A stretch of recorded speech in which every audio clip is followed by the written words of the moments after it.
Today, we are diving into the invisible walls we all build around ourselves. The ones that are supposed to protect us from stress and anxiety. But here's the big question. What happens when those protective walls, what if they actually become a prison? Let's get into it. So, let's start with something we've all experienced. We've all been in those high-pressure situations where maybe, just maybe, we aren't being totally honest with ourselves.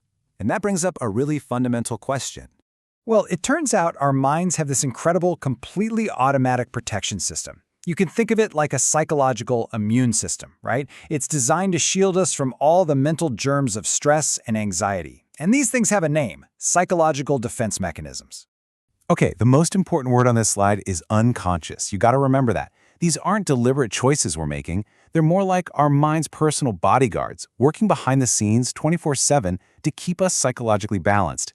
And most of the time, we don't even have a clue they're doing it.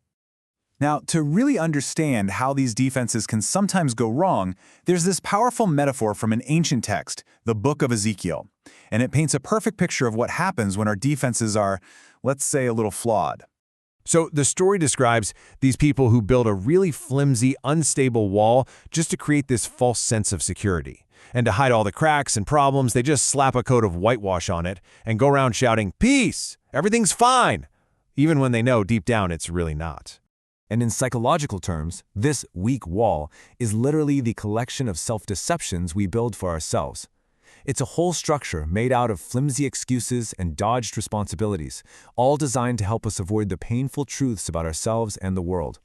So what are these flimsy bricks and the plaster that we actually use to build our walls? Let's break down a few of the most common and most immature defense mechanisms.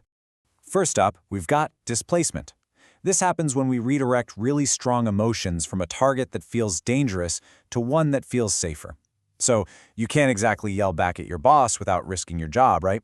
So all that powerful negative energy gets unconsciously passed down the line, creating this chain reaction where basically everyone ends up kicking someone weaker than them. Another one of these bricks is rationalization. And this one really shows the difference between a defense mechanism and just a plain old lie. As you can see, a lie is conscious. You know you're not telling the truth. But with rationalization, our mind unconsciously cooks up a logical-sounding reason to justify our behavior, so we don't have to face the real, often more painful, motive. The crazy part? We actually believe our own excuse.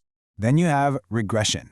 This is basically retreating to childlike behavior when you're faced with stress. The Bible gives us a classic example here with King Ahab.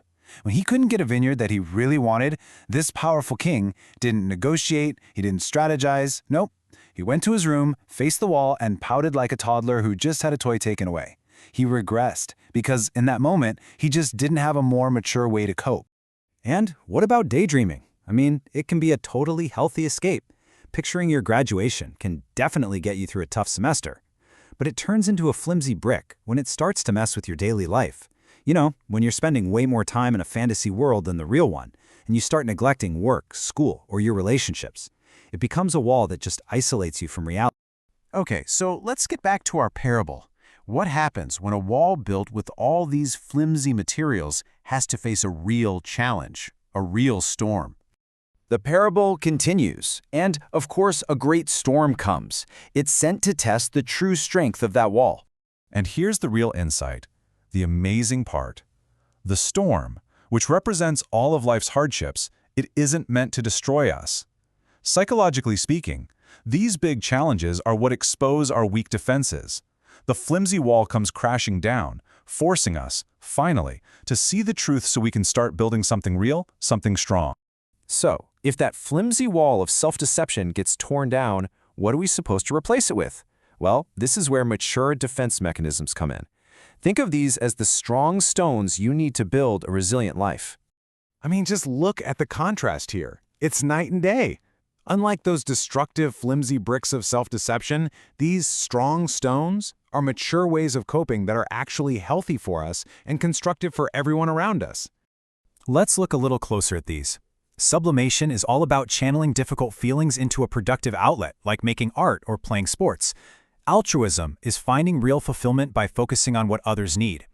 Humor helps us get through tough spots by finding the irony in them, and anticipation lets us plan for what's coming realistically. See, these strategies don't deny reality, they help us engage with it in a really constructive way.